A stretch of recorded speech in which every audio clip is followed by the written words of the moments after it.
Welcome back, Sebastian here. So today I want to talk about Gabriel Bortoleto, Sauber's new rookie signing for 2025. Today I want to talk about his junior career, the different series that he's been in over his time in single-seaters.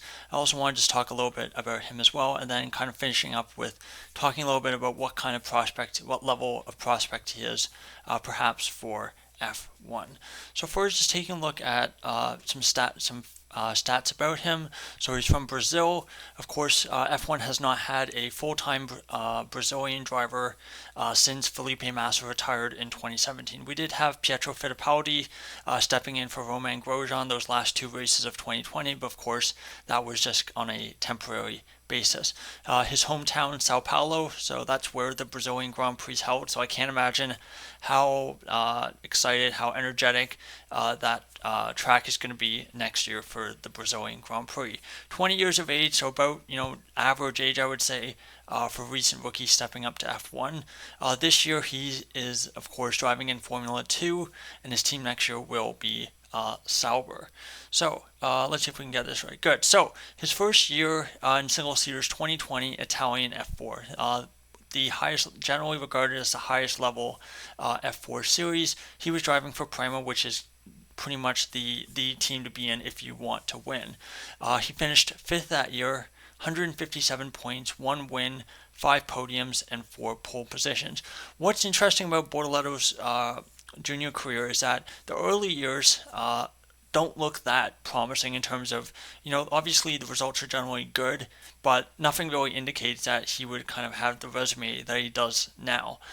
His three teammates in Italian F4, Gabriele Mini, who won the series with 284 points, over 100 points more than Bortoleto achieved. Dino Beganovic finished third, 179 points, and then Sebastian Montoya finished 11th with 81. So out of the four drivers that Prema had for that year, he was third of the four. So not even in the top two drivers for Prema. And again, looking at those results, you would not really, expect F1 caliber driver. Now, moving into 2021-2022, this is the only series where he spent 2 years in, and this was FRECA, so the Formula Regional European Championship by Alpine. And this is a series that's kind of regarded as a stepping stone between the high-level F4s series, so your Italian F4, German F4 used to also be in that same level. Of course, it doesn't exist anymore, and your international Formula 3. And this is kind of seen as a good stepping stone between the two. The cars aren't great. Racing's not particularly good either, but it is, a useful stepping stone, like I said. 2 years in the series, 2021 and 2022. So first we'll go over the 2021 stats. He raced with FA Racing. He finished 15th that year with 44 points, no wins, 1 podium, and no pole positions. Not great results, but if you look at his teammates that year, he was better than his two teammates. His teammates, I didn't write their names on the boards because most people wouldn't have heard of them, and I hadn't heard of them either before I did the research for this video. They finished 19th and 33rd. So generally, this was not a particularly strong team in FRECA, so not the end of the world that he was in 15th. Stays in FRECA second year, this time racing for RHGP, one of the stronger teams in the series. He finishes in 6th, 176 points, 2 wins, 5 podiums, and 2 pole positions. His teammates that year finished 4th and 12th. So the teammate who finished ahead of him was actually Hadrian David, a French driver who unfortunately has never really had the funding to kind of get beyond the FRECA level of single seaters. Definitely looks like, I was looking at his kind of resume on Wikipedia, and it really looks like he definitely was a kind of the level of driver who deserved a chance in Formula 3, and potentially, if that had gone well, perhaps F2 as well. But it seems never really was able to get the budget together or get the academy backing to be able to get an F3 seat, so that's obviously a bit of a shame. But the other teammate finished in 12th, and that was, I believe, Lorenzo Fluxa. So again, solid-ish results in FRECA, finishing 6th in his second year. Usually that would indicate, a step up to F3, and that's of course what we got. But I think the results that we got in F3 were definitely very unexpected given these 2 years in FRECA and given the 1 year that we saw in Italian F4. Now, 2023, that 1 year in Formula 3, he drove for Trident, which is considered to generally be the second best team in F3 behind only Prema. He, of course, won F3 that year, 164 points with a 45-point advantage over the second place driver. Pretty big margin in F3 terms, because usually this is a series that goes down right to the wire. He had 2 feature race wins, 3 feature race podiums, and 2 sprint race podiums as well, with only 1 pole position, which is a little bit of a surprise. His 2 teammates that year, Leonardo Fornaroli, who finished 11th with 69 points, and Oliver Goether, who finished 8th with 75 points. Fornaroli, of course, won the F3 title this year with Trident. So again, Trident with back-to-back F3 titles. So again, shows they're a pretty strong team. But that being said, he was much stronger than his 2 teammates, and again, he was a rookie in the series. At the end of the year, McLaren basically decided to pick him up for their driver academy. So if you've been watching Formula 2 this year, you'll notice that he's been driving an orange liveried car, of course, with the McLaren colors.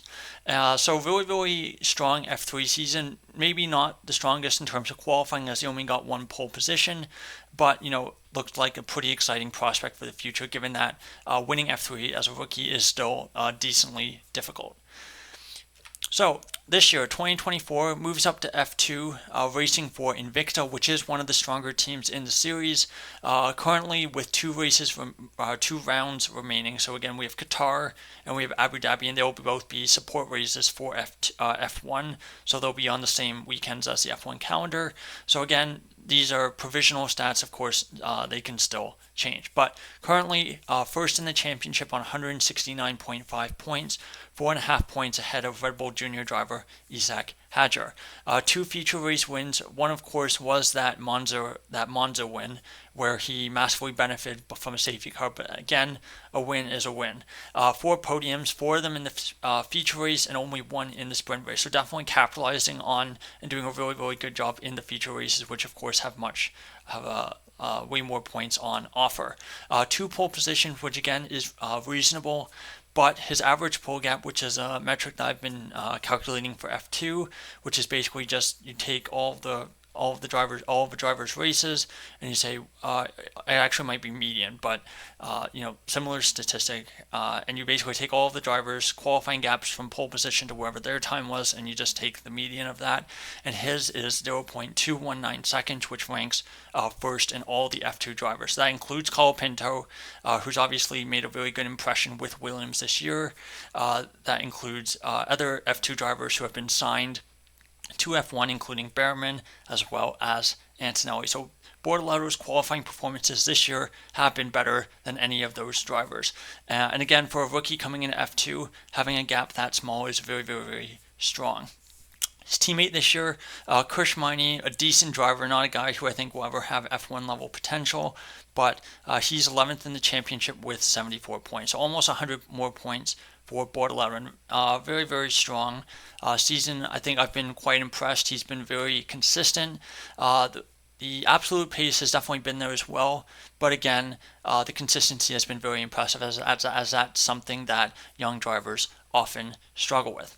Now, in the chance, obviously I don't want to jinx this, but in the chance that he were to win F2 this year, which again, 1.5 point advantage with 2 rounds to go, definitely, decent odds there. He would join Oscar Piastri, George Russell, and Charles Leclerc as the only drivers to do that. Now, I know for Russell and Leclerc, they both raced in Formula 3 Euro, which is before you had international F3 that we have now. You basically had GP3 and you had Formula 3 Euro, European Championship.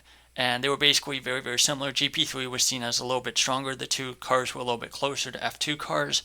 But nonetheless, basically, it's obviously a little bit of a difficult comparison because they did race F3 Euro before they went to GP3 and won those series as rookies. But just for this comparison, I'm just going to include them here. So obviously, very, very small, very elite company that Bortoleto would be joining if that were the case. Again, so a guy, again, who's a driver who's coming with a lot of, hype, a lot of, accolades, being an F3 rookie winner, and potentially being an F2 rookie winner as well. So it'll be really interesting to see how he does in Sauber next year.